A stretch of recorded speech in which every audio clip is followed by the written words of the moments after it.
Hi class, welcome to another session on digital principles and system design. So today we should discuss shift registers. So by now I'm sure all of you are familiar with the operation of flip-flops. So we all know that flip-flop is capable of storing 1-bit data, right?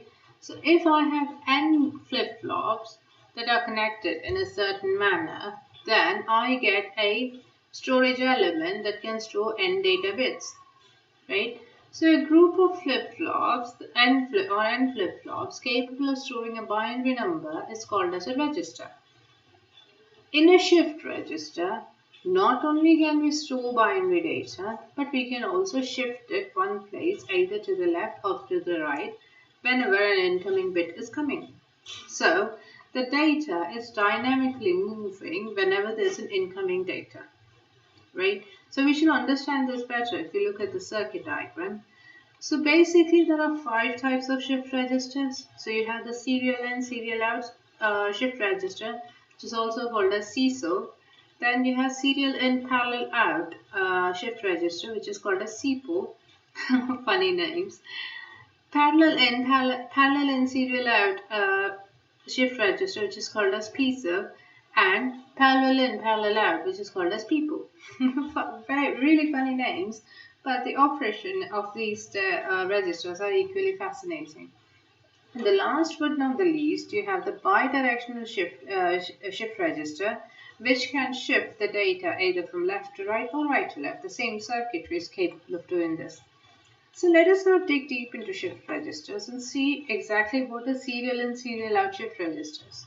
So like the name suggests, right, serial input is given to the shift register, and when I say serial input, it is like if you have an 8-bit binary number, then each binary bit is fed at once. Like you cannot give the 8 bits simultaneously. It has to be done 1 bit at a time.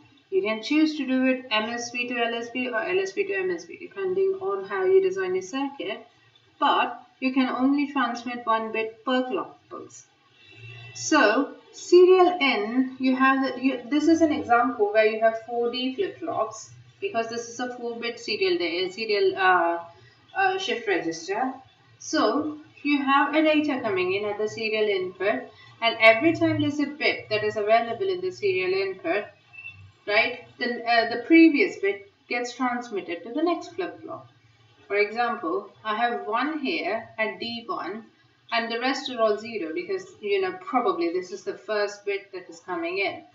Okay, so the first bit that is coming in is like given to D1.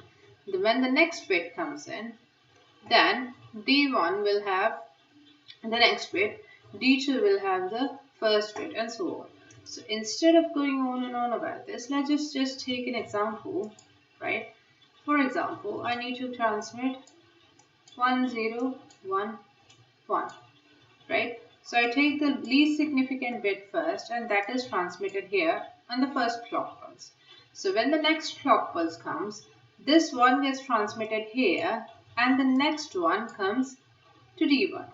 When the third clock pulse comes, the least significant one is transmitted here, the next one is transmitted here, and a 0 appears here, right?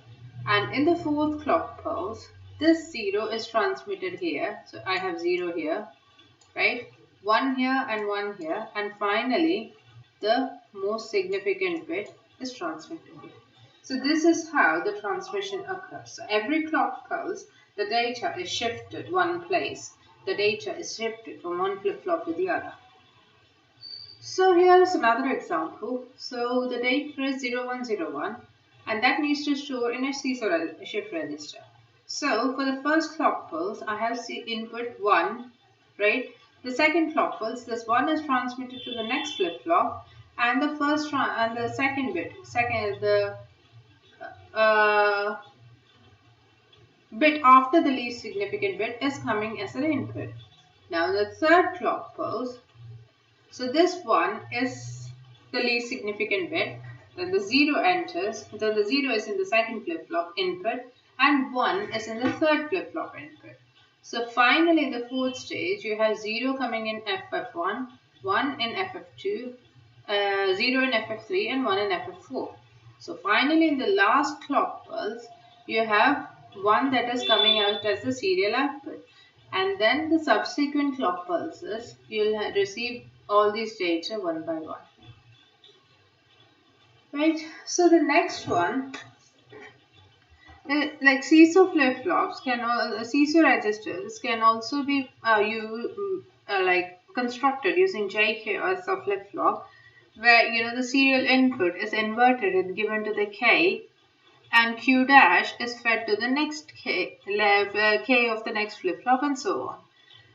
And if you are using an SR flip-flop, similarly, serial input goes to S, and then the inverted value of serial input goes to R. Q is connected to the serial input of the next flip-flop, and Q dash is connected to the R of the next flip-flop. Right? And all of them, they're receiving individual clock pulses, so this is a synchronized circuit. So next one is parallel and parallel out shift registers. So in these type of shift registers, the data will enter serially. However, you will get the shifted output can be read simultaneously. Like you can instantaneously see where the data is traveling. So you have QA, QB. You have QA, QB, QC, and QD as the output. And as soon as the data is shifting, that directly you can read the outputs from QA, QB, QC, and QD. The third one is parallel and serial out shift register. So here you have slightly complicated circuitry where the output Q is not directly fed to the next D flip flop. Like you have the combination of two AND gates and an OR gate, and the output of that is connected to D2, and then you have another two AND gates which are all together. The output is all together and connected to D3 and so on. So you have a shift or a load bar, which is like if this is high, this line is high, then that is the shift, and if this line is low, then that is the load signal. So a typical parallel in serial out shift register can be constructed using this kind of circuitry. Excuse me. So A, B, C, and D are 4 parallel data lines, and then whenever shift or load signal is high, then G1, G2, and G3 are disabled, and G4, which is connected to the shift, right, and G3, G5, and G6 are the inputs are high. So if whatever value of Q would be whatever Q is will be transferred to D2, and then Q2 will be transferred to D3, and so on. So when this signal is low, then this inverter would make it high. Output of this inverter would be high, and that would enable your G1, G2, and G3, and it would disable G3, G4, G5, and G6. So again,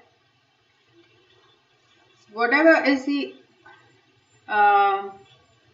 output would appear in B, like whatever is your output, that would appear like input of B would decide, sorry, not output, input of B would decide whether G1 is turned on or turned off, and that would in turn, transmit the data further.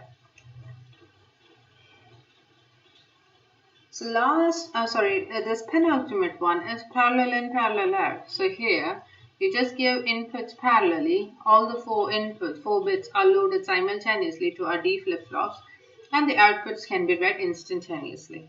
So each D flip-flop is getting individual inputs and individual outputs, and they are connected together by the same clock signal since it's synchronized circuit. Right? So bidirectional shift register can be obtained. This is a typical example of a CISO bidirectional shift register. So serial in, serial out, right? So Q4 is the serial output, and then serial inputs are received through this logic gate. And you have right and left. So if this right, left is high, then your G1, G2, G3, and G4 are activated. And if this signal is low, then G5, G6, G7 and G8 are activated and the shift register operation would take the input D in accordingly and then give you the shifted output. So this is all we have to talk about shift registers. I hope you had a very fruitful session learning about them with me. I shall see you again in another video. Till then, take care.